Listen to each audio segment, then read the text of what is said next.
மாவட்டத்திலோட ஒரு கிராமத்து ஸ்கூலுக்கு பள்ளிக்கு வர்றதுக்கான வாய்ப்புகள் மிக மிக மிக குறைவு. ஆனால் thanks to that counselling system I am very very thankful. அந்த சிஸ்டம் வந்து ஒரு பெரிய ஒரு ஊக்கமாக தான் நான் பார்க்குறேன். அன்னைக்கு எங்களுக்கு கிடைச்ச ஒரு ஊக்க மருந்து அந்த சிஸ்டமே.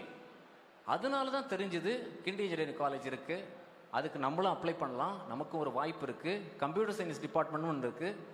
அங்கே போய் கவுன்சிலிங்கில் உட்கார்ந்த உடனே தான் எங்களுக்கு தெரிஞ்சது, நீங்கள் கிண்டி இன்ஜினியரிங் காலேஜுக்கு உள்ளே போனோம்னா குறைந்தபட்சம் 99.99க்கு மேலே ஒரு 2 மார்க்காவது வாங்கணும். கரெக்ட் தானே?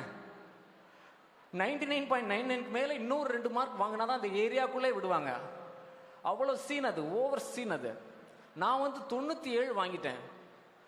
முட்டி மோதி அதுக்கே தாவு தீர்ந்துருச்சு, ரணக்களம் ஆயிடுச்சு. முட்டி அது வாழ்நாள் ரணம். அது 97 வாங்கி அந்த பக்கத்துக்கே நீங்கள் போகிறதுக்கான வாய்ப்பே இல்லை. இருந்தாலும் அரசு தந்த இன்னொரு பெரிய ஊக்கம் இடஒதுக்கீடு, ரிசர்வேஷன். என்னதான் நான் இதை ஒரு நன்றியோடையும் நெகிழ்ச்சியோடையும் மகிழ்ச்சியோடையும் இங்கே பகிர்ந்துக்க நான் ஆசைப்படுறேன்.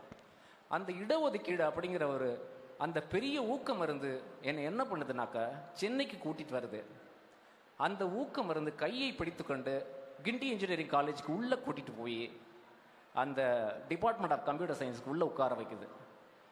இந்த 35 வருடங்கள், இந்த பாஸ்ட் 3 decades நண்பர்களே, அந்த ஒரு நிகழ்வு, அப்போ கிடைத்த அந்த ஊக்கம் எத்தனையோ வாசல்களை எனக்கு இந்த 35 வருடங்களில் திறந்து வச்சிருக்குங்கிறத நான் அப்பப்போ உணர்ந்திருக்கிறேன்.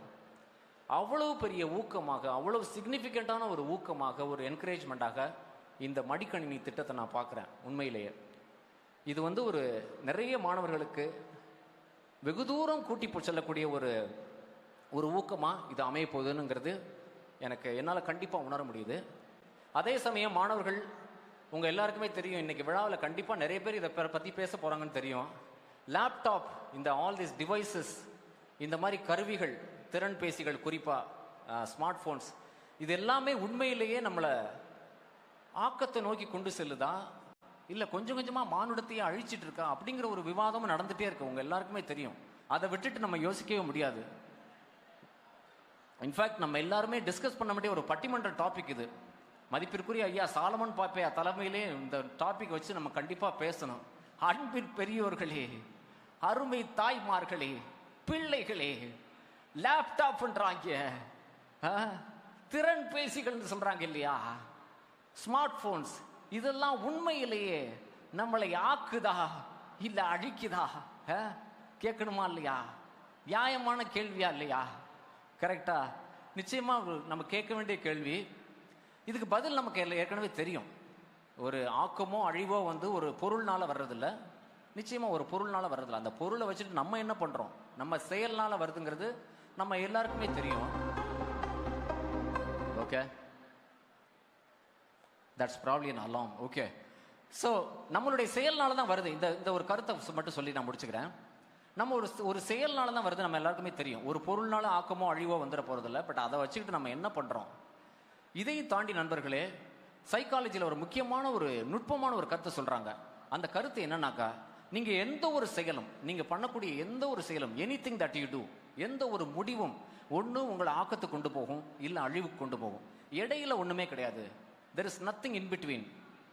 அந்த அப்சர்வேஷன் கேட்கும்போது எனக்கு ரொம்ப ஆச்சரியமா இருந்தது. There is nothing in between. இடைப்பட்டுன்னு எதுவுமே கிடையாது. இந்த ஆக்ஷன்னால, இந்த முடிவுனால நல்லதும் இல்லை கெட்டதும் இல்லை, சும்மா நியூட்ரல் தான் அப்படின்னு ஒண்ணுமே கிடையாதுங்க. There is nothing in between. நண்பர்களே, ஆல் ரைட்,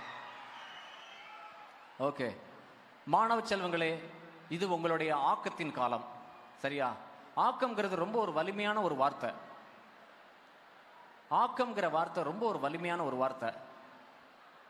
அதுக்கு சக்சஸ்னு ஒரு மீனிங் கொடுக்கலாம். அதையும் தாண்டி ஒரு பல லேயர்ஸ்ல அதுக்கு மீனிங் இருக்கு. ஒரு உயர்வு, ஒரு ஊக்கம், ஒரு என்கரேஜ்மெண்ட், உயர்வை நோக்கி நம்ம சொல்லக்கூடிய ஒரு நிலையத்தை ஆக்கம் சொல்றாங்க. கரெக்டா? ஊர்ல கிராமங்கள் எல்லாம் சோறு ஆக்குறதுன்னு சொல்லுவாங்க. சமையலுக்கே அப்படிதான் சொல்லுவாங்க, சோறு ஆக்குதல்.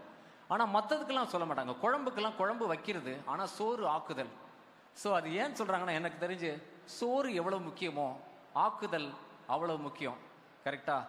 அந்த ஆக்கத்திற்கான உங்களுடைய பெரிய பயணத்தில் ஒரு ஊக்கமாகத்தான் இந்த லேப்டாப் இருக்க போது, இந்த கணினி வழங்கும் இந்த திட்டம் இருக்க போது. ஸோ உங்களுடைய பயணம் ஆக்கப்பூர்வமான பயணமாக இருக்கட்டும். ஸோ ஒரு பயங்கரமான ஒரு குரல் ஒன்று இருக்குது, ஆக்கம் ஊக்கம்ன்ற ரைமிங்கில் சொல்லிட்டதுனால உங்களுக்கே தெரிஞ்சிருக்கும்.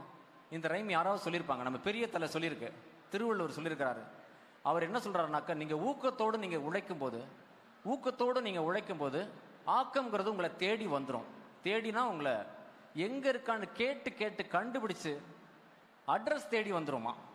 ஆக்கம் அதர்வினாய் செல்லும்னா அட்ரஸ் தேடி செல்லும். ஆக்கம் அட்ரஸ் தேடி செல்லும், அசைவிலா ஊக்கமுடையான் உழை. ஸோ ஊக்கத்தோடு நீங்கள் உழைக்கும் போது ஆக்கம் உங்களை அட்ரஸ் தேடி வரும். அதில் எந்த மாற்றமும் கிடையாது. இந்த விழாவும் ரொம்ப சூப்பராக ஆர்கனைஸ் பண்ணியிருக்காங்க. பெரிய பெரிய ஆளுமைகள்லாம் இங்கே உட்கார்ந்துருக்காங்க. பெரிய பல துறைகளில், அரசு கல்லூரிகளில் படித்து பல துறைகளில் கோலோச்சி கொண்டிருக்கக்கூடிய பெரிய ஆளுமைகள்லாம் இங்கே இருக்காங்க. ஸோ இது ஒரு பெரிய ஒரு நெட்வொர்க்கிங் கான்ஃபரன்ஸ் மாதிரி தான் பார்க்குறேன். நீங்கள் மாணவர்களே, நீங்கள் முடிச்சுட்டு நீங்கள் கார்ப்பரேட் வேர்ல்டுக்குள்ளே போகும்போது இந்த கான்ஃபரன்ஸஸ்க்கு அடிக்கடி அனுப்புவாங்க, நெட்வொர்க் பண்ணிட்டு வாங்கன்னு. பேசிக்கலி அது என்னென்னா ஆட்களை தெரிஞ்சுக்கிறது தான். யார் எந்த துறையில் இருக்காங்க, என்ன வேலை பண்ணுறாங்க, எங்கே என்ன நடக்குது, யாருக்கு யாரை காண்டாக்ட் பண்ணணும், எதுக்கு யாரை காண்டாக்ட் பண்ணணும். ஸோ இந்த நெட்வொர்க்கிங் ஒரு ஆப்பர்ச்சுனிட்டி மாதிரி தான் இந்த விழாவே நடந்துகிட்ருக்கு, என்னால் பார்க்க முடியுது. இந்த விழாவின் மூலமாக அரசு உங்களுக்கு என்ன சொல்ல வருதுன்னு எனக்கு தெரிஞ்சு, அரசு உங்களுக்கு என்ன சொல்ல வருதுனாக்கா, நாங்கள் இருக்கோம் சரியா, நமக்கு எல்லா இடத்துலையும் ஆள் இருக்குது. இங்கே பார்த்தீங்கன்னா எல்லா இடத்துக்கும் ஆள் இருக்குது. மக்களே, நீங்கள் படிச்சுட்டு மட்டும் வாங்க, நாளை நமதே, உலகம் உங்கள் கையில். நான் ஒரு சின்ன பாட்டோட முடிச்சுக்கிறேன். இந்த பாட்டு நம்ம யுகபாரதி எழுதினது தான். அந்த திருக்குறளை உள்வாங்கி தான் இந்த பாட்டை அவர் எடுத்திருக்காருன்னு நினைக்கிறேன். இது ஷான் ரோல்டனோட மியூசிக்கில் இந்த கடந்த 10 வருடங்களில் வந்த பல பாடல்களில் இந்த பாட்டு எனக்கு ரொம்ப பிடிச்ச ஒரு டாப் 10ல் கூட கண்டிப்பாக நான் வைப்பேன் நான். இது ஜெய்பீம் படத்தில் கிளைமேக்ஸ் பாட்டு யாருக்கா ஞாபகம் இருக்கா? ஜெய்பீம் படத்தில் கிளைமேக்ஸ் அந்த ஜட்ஜ்மெண்ட் கொடுத்த உடனே மழை பெய்ய ஆரம்பிக்கும், சூர்யா வெளியே வர்றாரு, அந்த பாட்டு. மண்ணிலே ஈரமுண்டு, முள்காட்டில் பூவும் உண்டு, நம்பினால் நாளை உண்டு,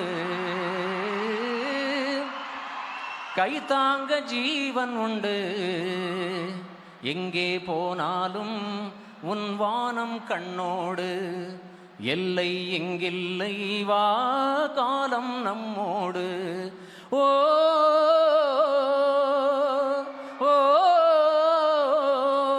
உள்ளுறுதி காண்பதுதான் பூமியிலே உன் உயரம், எண்ணம் செயலாகிவிட்டால் எல்லாமே தேடி வரும்.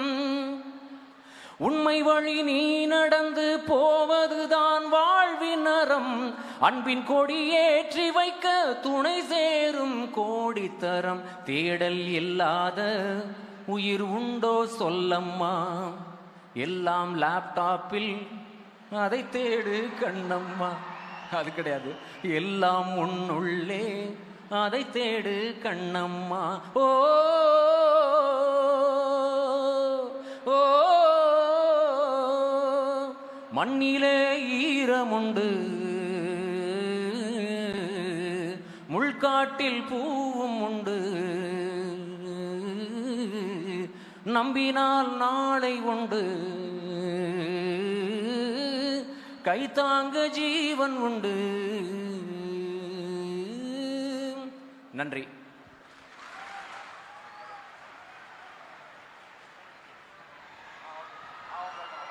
புழக்கத்தில் இல்லை, அதுக்கு என்ன அர்த்தம் அப்படிங்கிறதுல எனக்கு அப்போது தெரியாது.